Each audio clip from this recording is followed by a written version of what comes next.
One example of Dr. King's dream, Georgia Senator Raphael Warnock, the first black senator for the state, and he now preaches at the same Atlanta church as MLK. He discusses the work that needs to be done and whether we do truly live in a country that has overcome the disease of racism. Senator, thanks so much for coming on the show and marking this day with us. I just want to dive right in here. Simply put, do you believe the United States has realized the vision Dr. King had discussed with regard to racial reconciliation and the, quote, beloved community? Thank you so very much. That work is a work in progress. In fact, Dr. King, when he reflected on his own work, used to talk about it in terms of unfinished business. And there is no question that his work has changed the world. I was born a year after Dr. King's death. The year I was born, Georgia was represented by two segregationist senators. They were effective, but they were segregationists. And one of them said that we love the Negro in his place, and his place is at the back door. Well, I sit in his seat. And that is a result of Dr. King's work, and yet there is so much more work for us to do. And what do you say to people who, though, argue that, look, we're living in a post-racial America? Many people, of course, pointed to that when President Barack Obama became president. Do you disagree? Even Nikki Haley, obviously, who's running now for president, has said that America is not a racist country. Listen, America, like all families, has a complicated story. Ours is a complicated American story. And when we're not honest about that, it becomes very difficult to make progress.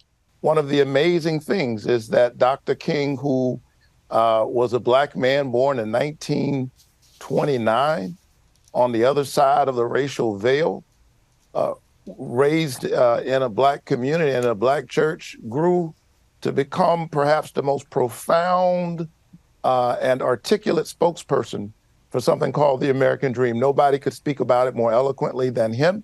And now it's up to us to continue that hard work. But we've got to be honest about what we confront in order to make progress.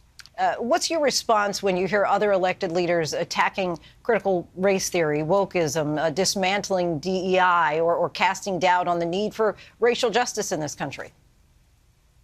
I think there are politicians who spend a lot of time doing sort of tests of certain words that they think will evoke a certain kind of response.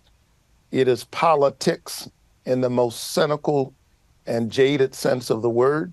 And so I'm aware of the challenges that confront us, but I really do remain hopeful. And perhaps just because not only do I serve in the pulpit of Martin Luther King Jr., I was John Lewis's pastor. And John Lewis had no reason, if you think about it, crossing that Edmund Pettus Bridge. He didn't have any reason to believe that he could win with the forces of sheer brutality on the other side. And they were on the side of the law. He was on the side of truth. You cannot honor Dr. King while at the same time denying God's children access to fair housing, dealing with the issue of job discrimination in this moment, dealing with the issue of voting rights. If you would remember him, you cannot allow those who would dismember his legacy to do so without real resistance. And that's work I'm committed to every single day in the United States Senate, in my pulpit, and in the streets. I would like to discuss a little bit more that ongoing work for civil rights and reconciliation, in particular, John R. Lewis Voting Rights Advancement Act that you plan to introduce in a couple months.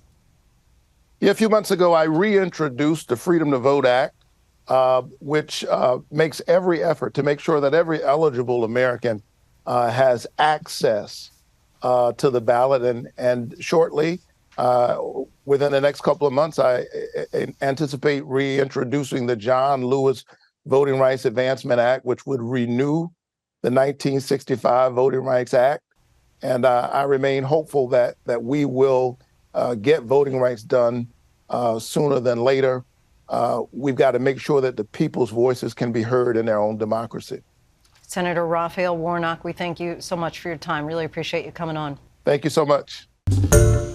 Hi, everyone. George Stephanopoulos here. Thanks for checking out the ABC News YouTube channel. If you'd like to get more videos, show highlights, and watch live event coverage, click on the right over here to subscribe to our channel. And don't forget to download the ABC News app for breaking news alerts. Thanks for watching.